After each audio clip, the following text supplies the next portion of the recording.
I just had a quick question back on what we were talking about, Mac, and I apologize. I mean, I've read the CST book and been through all that, but I just wanted to see if you could clarify power and strength. Obviously, how much, how fast, explosive, but are you doing 5x5 on both days, or is your rep scheme a little higher on strength day?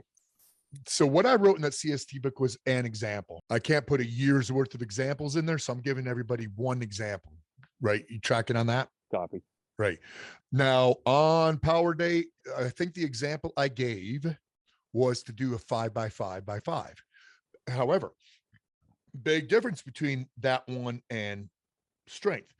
On the power day, 5x5x5, you got 5 exercises, 5 revolutions, 5x5, but you're not doing 5 reps. So it's really a 5x5, but you're doing either 10 reps or 1 minute.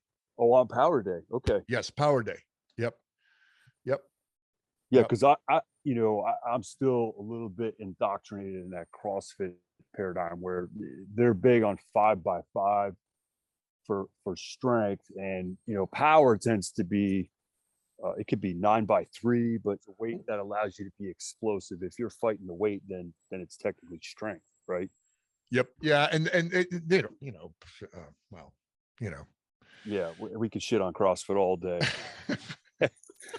Like you say, it's called fitness, not brokenness. It's called fitness, not brokenness. I learned most of what I got out of most of why I wrote the CST book, because I was doing combat strength training out of a CrossFit gym.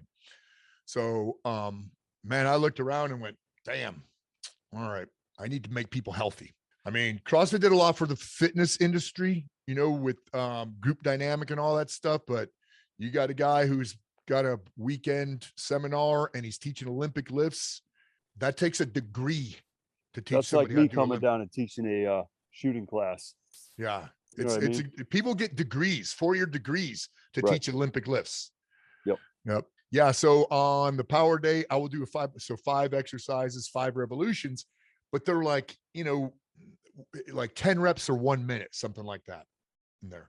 Where the example I gave in the CST book for strength was the old school. I didn't invent it. It's the old school 5x5x5.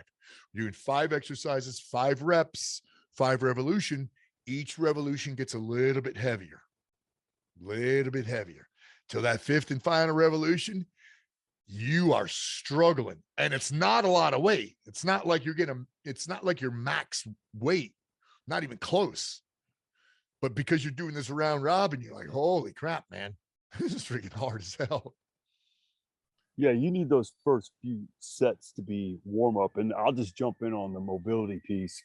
I tell patients all the time, your warm up probably should look something like 20 or 30 minutes, and it should be based on the movements you're going to do that day. And people look at me and be like, 20 or 30 minutes. I'm like, you can't get warmed up in 5 minutes. Yeah, cool. Well, I'll sign off, but hey, I just want to thank you guys for a great weekend. Last weekend. Good seeing everybody. Yeah, man. And I appreciate the hookup on the red band replacement. Been getting a lot of work this week. Right on. Rock and roll, bro.